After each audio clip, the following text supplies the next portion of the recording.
Shalom, selamat pagi Bapak Ibu Saudara yang terkasih. Pagi hari ini kembali kita akan merenungkan kebenaran firman Tuhan. Sebelumnya mari kita berdoa.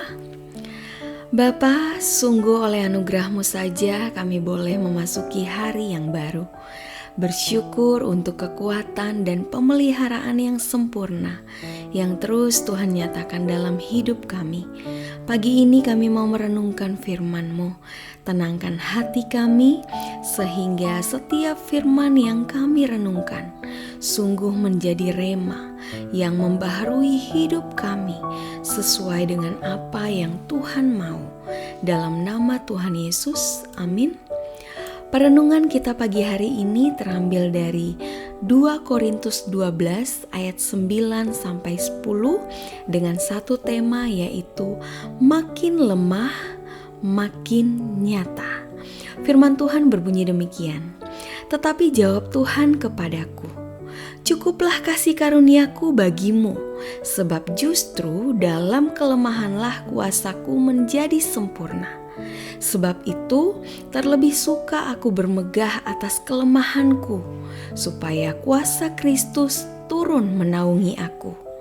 Karena itu aku senang dan rela di dalam kelemahan, di dalam siksaan, di dalam kesukaran, di dalam penganiayaan dan kesesakan oleh karena Kristus. Sebab jika aku lemah, maka aku kuat. Bapak Ibu Saudara yang terkasih, kebanyakan orang tak ingin kelemahannya diketahui, apalagi jika orang tersebut memiliki kedudukan atau reputasi yang bagus. Biasanya, semakin terkenal akan semakin keras usaha seseorang dalam menutupi kekurangan dan kelemahannya. Jika sampai ada orang yang mengetahui kelemahannya, itu dianggap bisa menghancurkan reputasinya. Tapi Paulus tidak demikian. Sebagai seorang rasul yang pelayanannya luar biasa, ia tidak berbuat demikian. Dalam suratnya kepada jemaat di Korintus, ia menceritakan bagaimana ia memohon kepada Tuhan agar mengambil yang disebut duri di dalam dagingnya. Ada banyak tafsiran tentang duri di dalam daging ini. Ada yang mengatakan itu adalah penyakit yang dialami oleh Paulus. Tidak cuma sekali Paulus memohon hal ini kepada Tuhan, namun sampai 3 kali. Tapi apa jawaban Tuhan? Cukuplah kasih karuniaku bagimu. Bayangkan, seorang rasul Paulus yang dipakai Tuhan begitu luar biasa. Dalam Kisah Rasul dikatakan sapu tangannya saja bisa menyembuhkan orang sakit, tapi justru tidak disembuhkan oleh Tuhan. Bukankah ini bisa menyebabkan orang menyangka bahwa Paulus kurang iman atau ia mengalami hukuman Tuhan karena dosanya?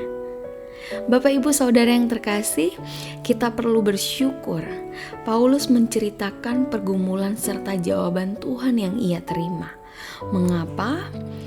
Pertama, karena dari situ kita bisa memahami bahwa penyertaan Tuhan tak terbatas pada hal-hal jasmani saja. Kedua, kita bisa belajar bahwa walaupun ada duri dalam daging kita, entah itu masalah, penderitaan, pergumulan, kelemahan, kita tetap dapat bertumbuh dan berbuah. Dan yang ketiga, kita tahu bahwa kuasa Tuhan justru mengalir dan dinyatakan sempurna saat kita dalam kelemahan. Bahkan hambanya yang luar biasa seperti Paulus pun mengalaminya. Kelemahan, masalah, dan penderitaan bukan berarti Tuhan tidak lagi beserta kita atau bahwa Dia tidak bisa melindungi kita. Namun semua itu justru alat Tuhan untuk menyatakan kemuliaan dan rencananya yang hebat dalam hidup kita. Amin untuk kebenaran firman Tuhan. Mari kita berdoa. Bapa di sorga, terima kasih untuk perenungan pagi hari ini. Kami menyadari bahwa kami tidak selalu kuat.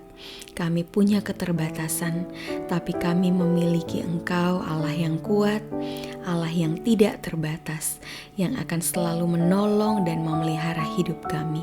Tolong kami semua ya Bapa, untuk selalu bersandar kepada Engkau, sehingga kuasa-Mu yang tidak terbatas nyata dalam hidup kami. Pakai hidup kami sesuai kehendak-Mu, sehingga dalam keadaan apapun kami boleh setia memuliakan Engkau sepanjang hidup kami. Terima kasih Bapa di sorga. Kami akan melakukan aktivitas kami di sepanjang hari ini. Engkau kiranya yang memberkati kami. Biarlah apa yang kami kerjakan dan usahakan Tuhan buat berhasil. Pelihara kami bersama dengan seluruh keluarga. Dalam nama Tuhan Yesus, amin.